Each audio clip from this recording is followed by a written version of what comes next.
Welcome, everyone. My name is Josh Prager, and I'm one of the founders of 20 Summers. And I'm really excited to have you here tonight. It's a special night for me in particular, as you'll see tonight. And it's our third weekend of our third season, so we're getting the hang of this. And really delighted that people in town are obviously happy that we're here. So thank you so much for coming. Okay. All right, now on to tonight. It's a very special night for me because, well, first I'll say this. The night is involving a book that I put together. We are a nonprofit. We put the non in nonprofit. Unfortunately, that's the case. We're just 4 people. But we asked a lawyer, is it okay for us to have an event with a nonprofit that involves a book that I put together? And we were assured, yes, it's fine. So with that knowledge, we said, okay, let's do something special here. And what it is, the book, 100 Years, I think a lot about time and mortality, perhaps a little bit too much for various reasons in my life. I was in a bad bus accident when I was 19 years old. My mom was sick when I was growing up. And so I was thinking about things at a very young age, and those thoughts are still with me. And I was thinking, well, it might be beautiful to see what the great writers have written about time and its passage, and about not only age, but about every age between birth and 100. And it took me years to put it together, but the list is complete. And what's amazing when you look at the list, you see that there are patterns to life. That, of course, the list is subjective, and if you're 50 and I'm 50, we might experience that year slightly differently, but you will recognize yourselves in this. My little girl, she's 5 months old, so it's kind of exciting. Her middle name, by the way, is Vita, life, so that's not a coincidence. Okay, so yes, the patterns. And who was going to bring this to life? Well, it was important to me that it be someone special, and Jim True Frost is very special. He's not only a friend of mine, but he's a remarkable actor. I should have said he's not only a remarkable actor, but he's a friend of mine. And I'm going to read you a little bit about some of his credits. So Jim and his wife, Cora, and we met because of an article that I wrote years ago about the wonderful book, The Diving Bell and the Butterfly, which is also a beautiful movie. And we were interested in that for various reasons. And we got to know each other. It's okay. And here's all of the things that Jim has done. So I'm not a big TV watcher, but I did watch the show The Wire. I don't know if any of you saw that. And Jim was one of the stars of that show. He played Prez, and he was incredible. And he was also a regular on American Odyssey, and he played guest starring roles on Boardwalk Empire, Hostages, Elementary, The Good Wife, Blue Bloods, Law and Order, and many others. His film credits include Affliction, Singles, The Hudsucker Proxy, and Off the Map. He is a member of the Steppenwolf Theater Company of Chicago, where he has appeared in many plays, including David Copperfield, Sideman, The Pillowman, The Playboy of the Western World. On Broadway, he's been seen in Buried Child, Philadelphia, Here I Come, The Rivals, and The Grapes of Wrath. He now lives in Syracuse, New York, with his wife Cora and their 2 kids. So I'll just finish up by saying that this list, 100 Years, it was put into a book now, and it just came out a few weeks ago. And the book was designed by Milton Glaser, the very famous graphic designer, the guy who did the I Love New York logo. And he's a really sweet man. He's in his 80s, and it was a joy for me to work with him. And the books are for sale. Nan from Provincetown Bookshop is here selling them. So thank you so much. And enjoy. Thank you.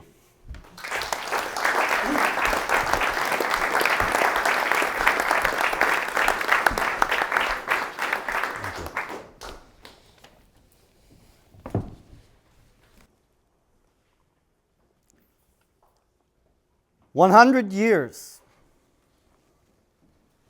Birth was the death of him. Samuel Beckett, A Piece of Monologue. 0. I was slapped and hurried along in the private applause of birth, the fantastic sloppiness of one's coming into existence, one's early election, one's senses in the radiant and raw stuff of howlingly sore and unexplained registry, in the new everywhere, immensely unknown, disbelief and shakenness, the awful contamination of actual light. I think I remember the breath crouched in me and then leaping out yowlingly, this uncancelable sort of beginning. Harold Brodkey, The Runaway Soul. 1. At 1 year of age, the child says his first intentional word, and just here a great war springs up within him. It is the struggle of consciousness against the machine. This is the first conflict in man, the first warfare between his parts. Maria Montessori, The Absorbent Mind. 2. One day when she was 2 years old, she was playing in a garden and she plucked another flower and ran with it to her mother. I suppose she must have looked rather delightful, for Mrs. Darling put her hand to her heart and cried, "Oh, why can't you remain like this forever?" This was all that passed between them. But henceforth Wendy knew that she must grow up. You always know after you are 2. 2 is the beginning of the end. J.M. Barrie, Peter Pan. 3.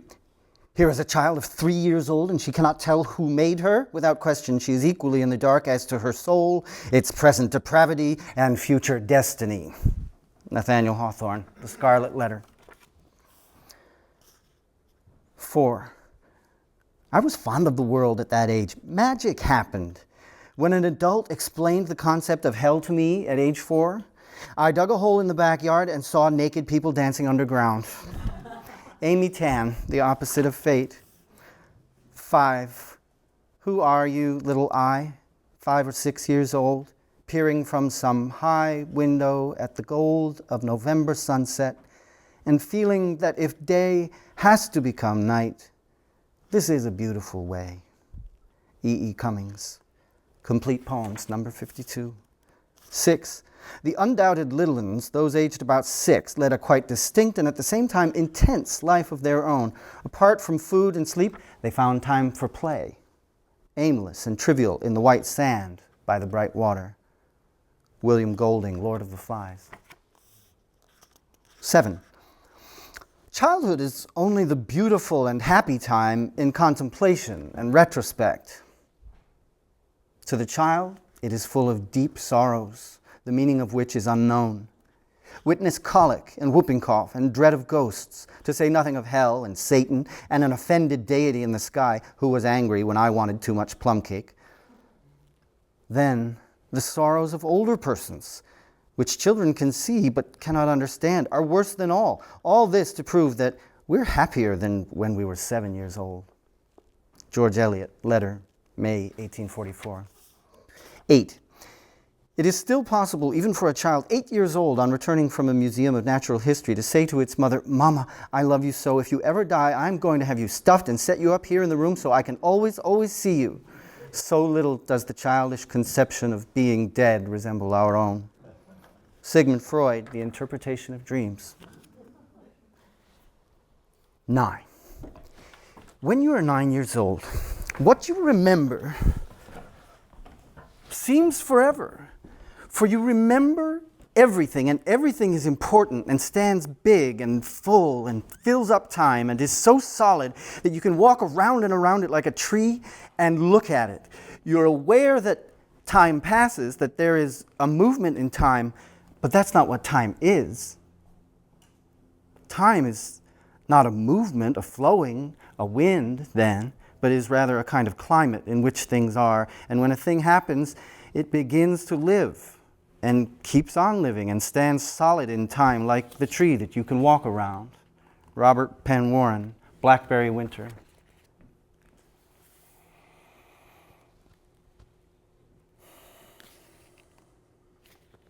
10. We do not, cannot know the meanings of all their words, for we are 9 and 10 years old. So we watch their faces, their hands, their feet, and listen for truth in timber. Toni Morrison, The Bluest Eye. 10. I wasn't but 10-year-old, not enough to know what you were doing. Cormac McCarthy, Century. 11. I seem to remember that at 11, my brood were howlers and screamers and runners in circles. John Steinbeck, East of Eden. 12. The son will run away from the family not at 18, but at 12, emancipated by his gluttonous precocity.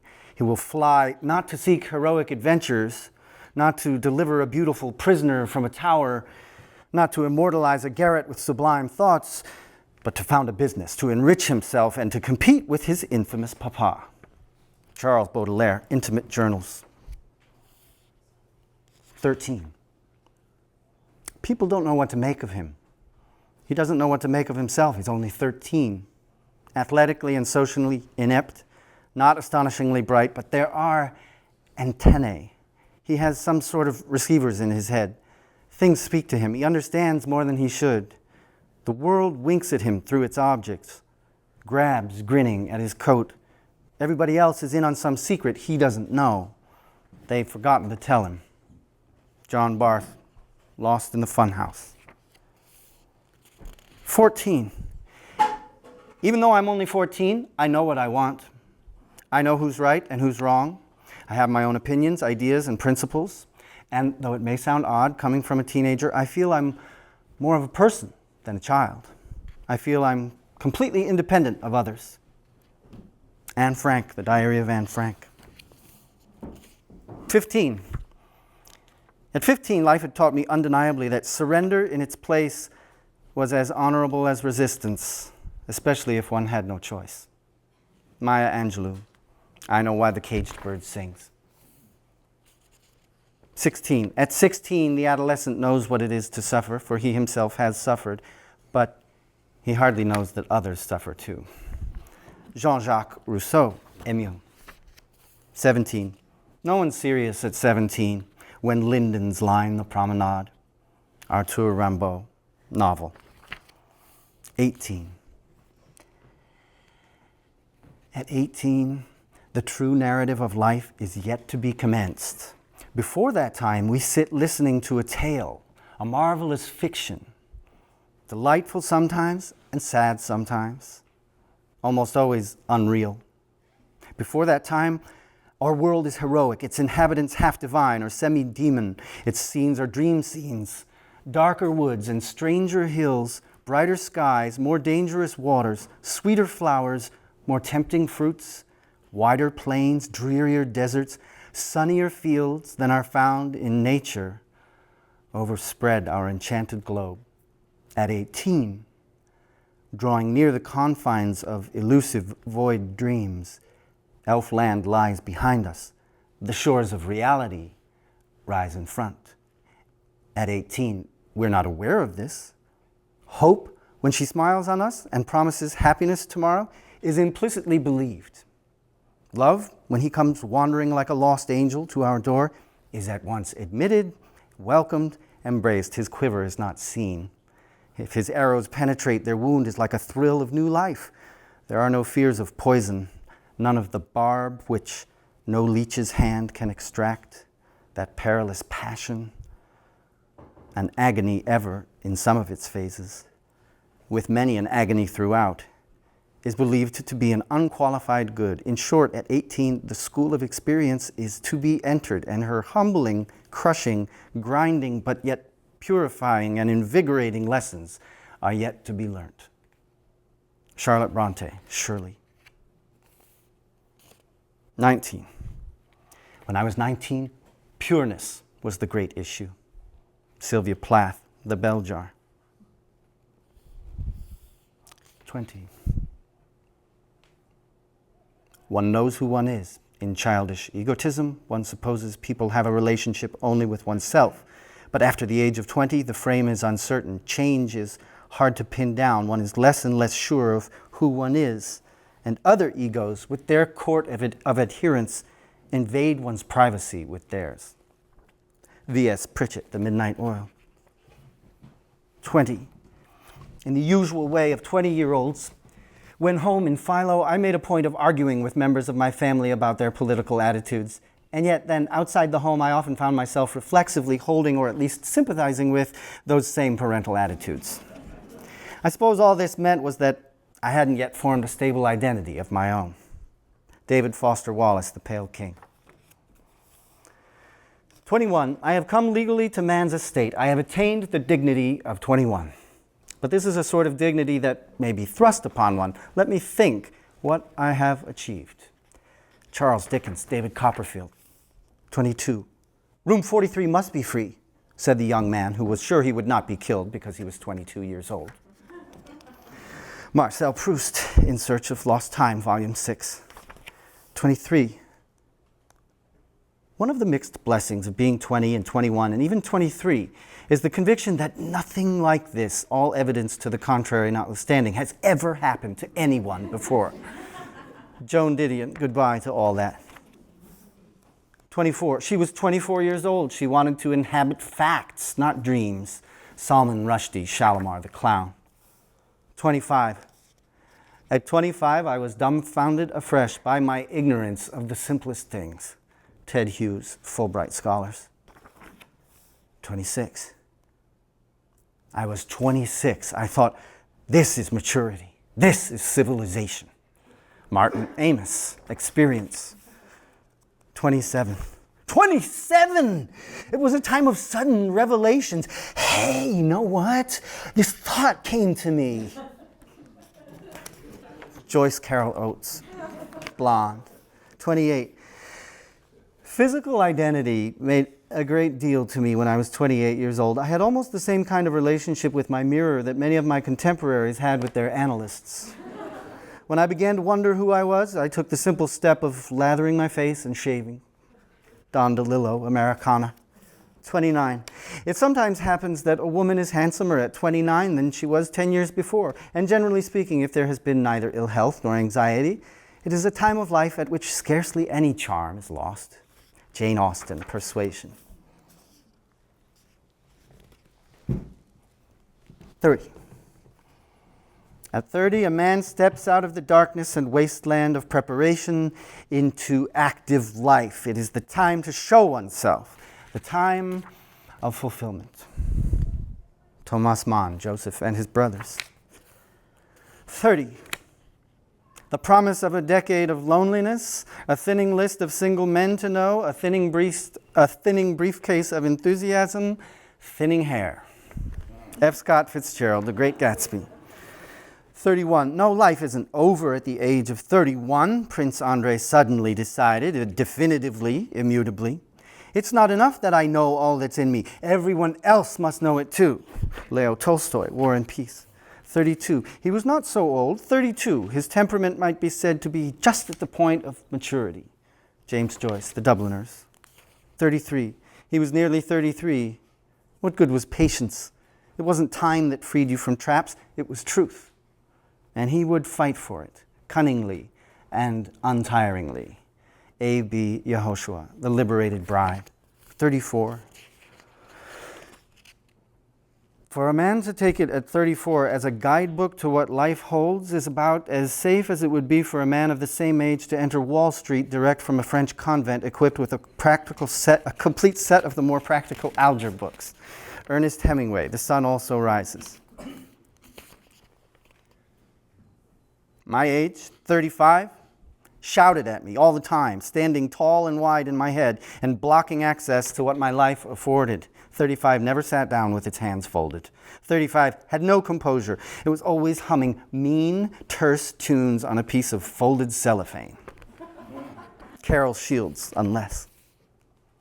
36 years old, biological clock buzzing like crazy, and it looked like my last chance for real happiness. Tim O'Brien, Tomcat in Love. 37. She was 37 or 38 years of age, he shrewdly reckoned, and this meant that she was looking for a husband. This in itself was not wicked or even funny. Simple and general human conditions prevailed among the most seemingly sophisticated. Saul Bellow, Herzog. 38. How oddly situated a man is apt to find himself at age 38. His youth belongs to the distant past, yet the period of memory beginning with the end of youth and extending to the present has left him not a single vivid impression, and therefore he persists in feeling that nothing more than a fragile barrier separates him from his youth. He's forever hearing with the utmost clarity the sounds of this neighboring domain, but there's no way to penetrate the barrier. Yukio Mishima, Runaway Horses. 39. At 39, everybody's their own problem. John Updike, Rabbit Remembered.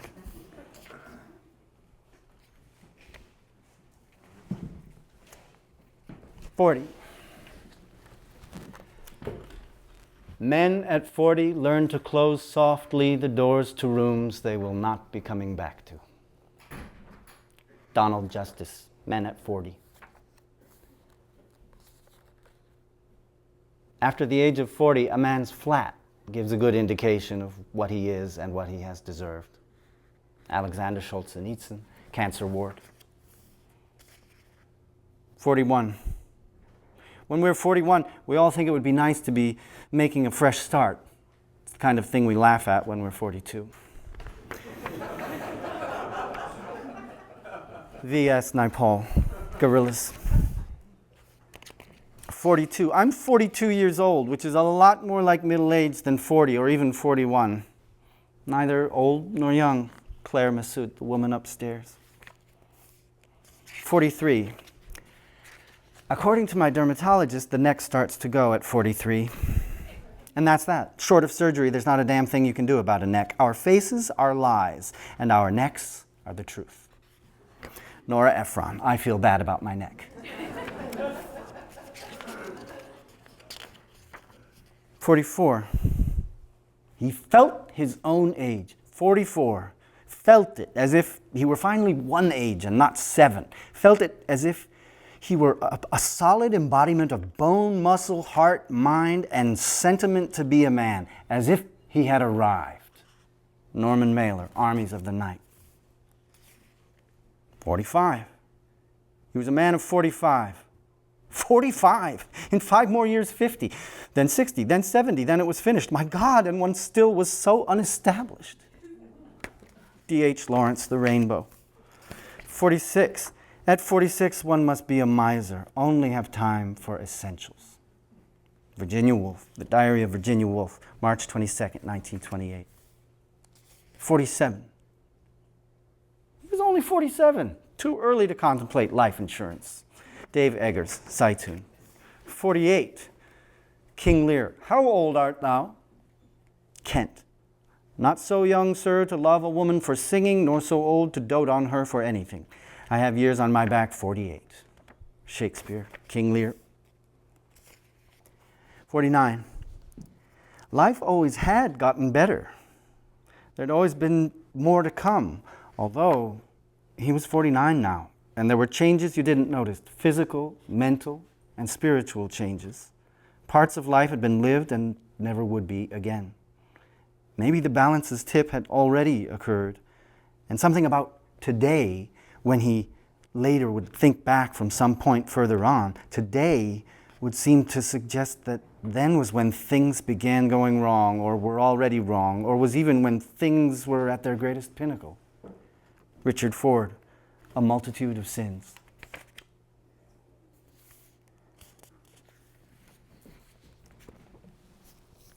50.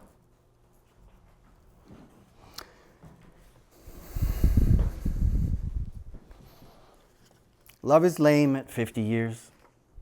Thomas Hardy, The Revisitation. When they have reached 50 years of age, then let those who still survive and have distinguished themselves in every action of their lives and in every branch of knowledge come at last to their consummation. The time has now arrived at which they must raise the eye of the soul to the universal light which lightens all things and behold the absolute good, making philosophy their chief pursuit. Plato, The Republic. He was 51 fucking years old, and 51 was too old for dreams of the future. At 51, you had to keep running just to escape the avalanche of your own past. Stephen King, Needful Things. 52. I picked up coffee in town, but skipped the donuts and scones. After 52 years, my body owes me nothing. Amy Hempel, the dog of the marriage. 53. I shall be 53.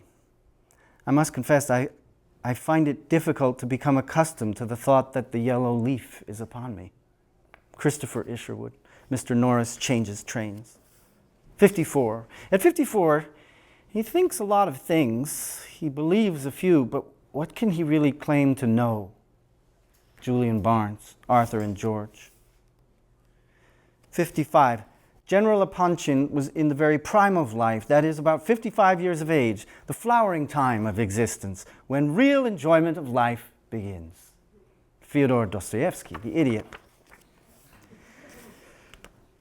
56. You're only 56 years old. That's too young to die for money. For principle, for the good of your country, for love, sure, but not for money. Mario Puzo, The Last Don. 57. 57. It's a critical age. Desire is much the same as it ever was, but satisfaction brings in its revenges. Hjalmar Soderbergh, Dr. Glass. 58. 58 is the porter's golden age. He's used to his lodge. He and his room fit each other like the shell and the oyster, and he is known in the neighborhood. Honoré de Balzac, Cousin Pons. 59. At 59, a man's indignation at an insult to his country's honor is likely to be controlled by the knowledge that there's nothing much he can do about it. John O'Hara, 10 North Frederick. 60. 60 is not a bad age unless in perspective, when no doubt it is contemplated by the majority of us with mixed feelings. It is a calm age. The game is practically over by then, and standing aside, one begins to remember with a certain vividness what a fine fellow one used to be. I've observed that by an amiable attention of Providence, most people at 60 begin to take a romantic view of themselves. Their very failures exhale a charm of peculiar potency. Joseph Conrad, The Inn of the Two Witches, a find. 60. It got harder and harder to feel indispensable at age 60. Tom Wolfe, A Man in Full.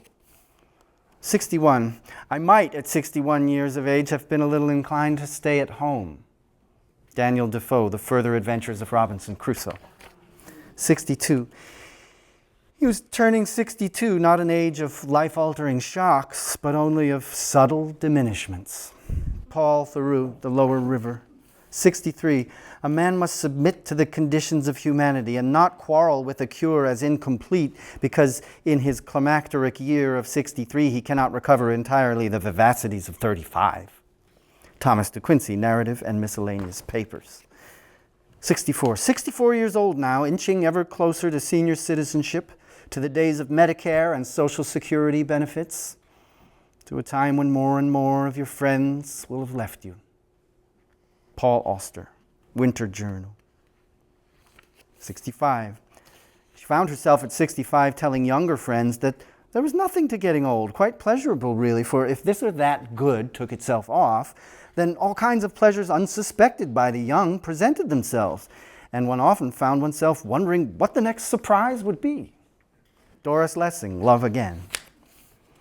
66. At 66, I'm more rebellious than I was at 16. Now I know the whole structure must topple, must be razed. Henry Miller, Art and Outrage. Fame, success, power, $500 million, world leadership. Well, if they should arrive, I might not exactly take to cover, but as for lying awake nights, craving them as in my youth I did, well, I really don't care to anymore. Theodore Dreiser, Life at 67. 68. At 68, a man's not free to decide whether he shall seem unapproachable or not. By that age, the general cast of our features is set. And the heart, when it finds that it can no longer give expression to its feelings, grows discouraged. Francois Mauriac, Viper's Tangle, 69.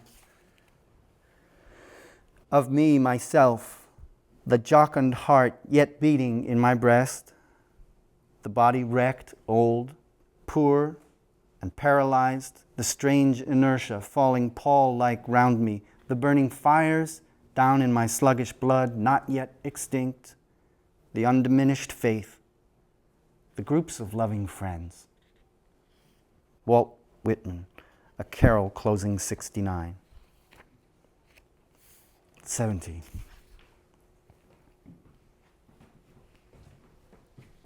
A man of 70 should know what he wants. Isaac Bashevis Singer, The New Year Party. You must take life so seriously that even at 70, for example, you'll plant olive trees, and not for your children either, but because although you fear death, you don't believe it. Because living, weighs heavier. Nazim Hikmet, On Living. 71. I was learning at 71 what it is to be deranged, proving that self-discovery wasn't over after all, proving that the drama that's associated usually with the young as they fully begin to enter life can also startle and lay siege to the aged. Philip Roth, Exit Ghost. 72. At the age of 72, he had seriousness, extreme seriousness for others, but never for himself. Tranquility was to him. Herman Melville, Israel Potter. 73. He's 73. What's the sense of risking good money? Be content. Jerome, Tommy and Company. 74. No use. I'm old. 74. Oh Lord, thy ways are past finding out. Gertrude Franklin Horn Atherton, A Monarch of a Small Survey. 75. At 75, I am an empty flagon. Tap me and you will hear an awful, hollow sound. My head is a tomb quite as empty as the one Jesus is supposed to have walked away from. Gore Vidal, Julian. 76. Perhaps in the back of all of our minds is the life expectancy for our generation. Perhaps this expectation lingers there alongside the hours of sleep one should get, or the number of times one is meant to chew food, 8 hours, 20 chews, and 76 years. We're all heading there, and not to have that birthday is not to have made it. Claudia Rankin, there is a button on the remote control called Fave.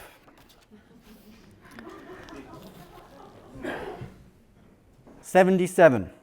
Will I be here at the end of the year at 77? That is not an irrational question. P.D. James, Time to Be in Earnest. 78. Every person 78 lives in a somewhat de-peopled world. The trouble for me is that I often loved people much older and wiser than I, so I'm left now in the lurch trying to be the old wise one and feeling like a great goose. May Sarton, Endgame, A Journal of the 79th Year. 79. On my 79th birthday. The way I look at it, I'm passing through a phase. Gradually, I'm changing to a word. Whatever you choose to claim of me is always yours. Nothing is truly mine except my name. I only borrowed this dust. Stanley Kunitz, Passing Through. 80. To live without models. Is that possible at 80? Relearn astonishment. Stop grasping for knowledge. Lose the habit of the past. It is too rich. You're drowning in it. Look at new people. Pay attention to those who can no longer become models for you. Elias Canetti, The Secret Heart of the Clock. I am this day 80 years old. Can I discern between good and evil? Can thy servant taste what I eat and what I drink? Can I hear any more the voice of singing men and singing women? 2 Samuel chapter 19, verse 35. 81. At 81 years of age, he had enough lucidity to realize that he was attached to this world by a few slender threads that could break painlessly with a simple change in position while he slept. And if he did all he could do to keep those threads intact, it was because of his terror of not finding God in the darkness of death. Gabriel Garcia Marquez, Love in the Time of Cholera. 82. The old Marquis de la Tour Samuel, who was 82, rose and, leaning on his elbow on the mantelpiece, said in his somewhat shaky voice, "I am afraid of the dark." I would not have acknowledged that before I reached my present age. Now I can say anything. Guy de Maupassant, The Apparition. 83. And out here, 83, the cortex slack, excitatory processes eased to cinders by inhibitions tweaking calloused fingers. Each time my room begins its blur, I feel I've looked in on some city's practice blackout, such as must come should Germany keep on that road of madness. Each light winking out. Thomas Pynchon, Gravity's Rainbow. 84. Because what could be more satisfying than to be able to go at the age of 84 into 20 or 30 cities and pick up a phone and be remembered and loved and helped by so many different people? Arthur Miller, Death of a Salesman. 85. Scotoma himself, at 85, was inclined to consider his tumultuous past as a preliminary stage far inferior to his present philosophical period, for not unnaturally he saw his decline as a ripening and an apotheosis. Vladimir Nabokov, Bend Sinister. 86. What does it feel like to be 86, Mrs. Threadgood? Well, I don't feel any different. Like I say, it just creeps up on you. One day you're young, and the next day your bosoms and your chin drops. Fanny Flagg, Fried Green Tomatoes at the Whistle Stop Cafe. 87. He's what, 86, 87 years old? It's now or never. Tobias Wolff, Old School. 88. At 88, he was still organically sound, but suffering terribly from the thought that no one ever told him anything. John Galsworthy, in Chancery. 89. What's the sound of an 89-year-old heart breaking? It might not be much more than silence, and certainly a small, slight sound. Sebastian Barry, On Canaan's Side. 90. The man of 90, dying, carries with him to the grave, if not the boyhood illusion of one woman's love, the senescent illusion of all women's faithlessness, and if not the boyhood illusion of the goodness of Santa Claus, the senescent illusion of the goodness of God. George Jean Nathan, The World of George Jean Nathan, Essays, Reviews, and Commentary. At my age, at 90, the post-self is real. I think of my after-death reputation almost every day. Edwin S. Schneidman, A Common Sense Book of Death. 91.